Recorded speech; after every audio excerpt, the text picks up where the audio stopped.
ஊடகவியலாளர் எக்னலிகுட காணாமற் போன சம்பவம் தொடர்பில் கைது செய்யப்பட்டு விளக்கமறியலில் வைக்கப்பட்டுள்ள ராணுவத்தினர் குறித்து ராணுவத்தினரை பாதுகாக்கும் தேசிய திட்டக்குழு இன்று கருத்து வெளியிட்டது.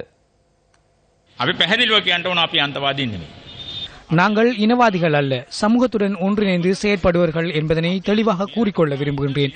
தமிழ், சிங்கள, முஸ்லிம் என்று அனைவரும் ஒற்றுமையாக செயற்படவே நாம் பாடுபடுகின்றோம்.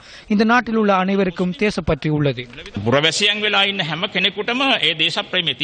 අනිවාර්යෙන්ම අපි කියනවා මේ රටේ ජනාධිපති මෛත්‍රීපාල සිරිසේන මැතිතුමනි நாட்டில் நீதி நிலைநாட்டப்பட்டிருப்பின் சிறையில் உள்ள 5 ராணுவ வீரர்களையும் சட்ட ரீதியாக விரைவில் விடுதலை செய்யுமாறு ஜனாதிபதி மைத்ரிபால சிறிசேன, பிரதமர் ரணில் விக்ரமசிங்க, நீதி அமைச்சர் விஜயதாச ராஜபக்ஷ, போலீஸ் மா அதிபர் மற்றும் போலீஸ் ஆணைக்குழுவின் தலைவர் கலாநிதி ஹெட்டிகே ஆகியோரிடம் கேட்டுக்கொள்கின்றோம்.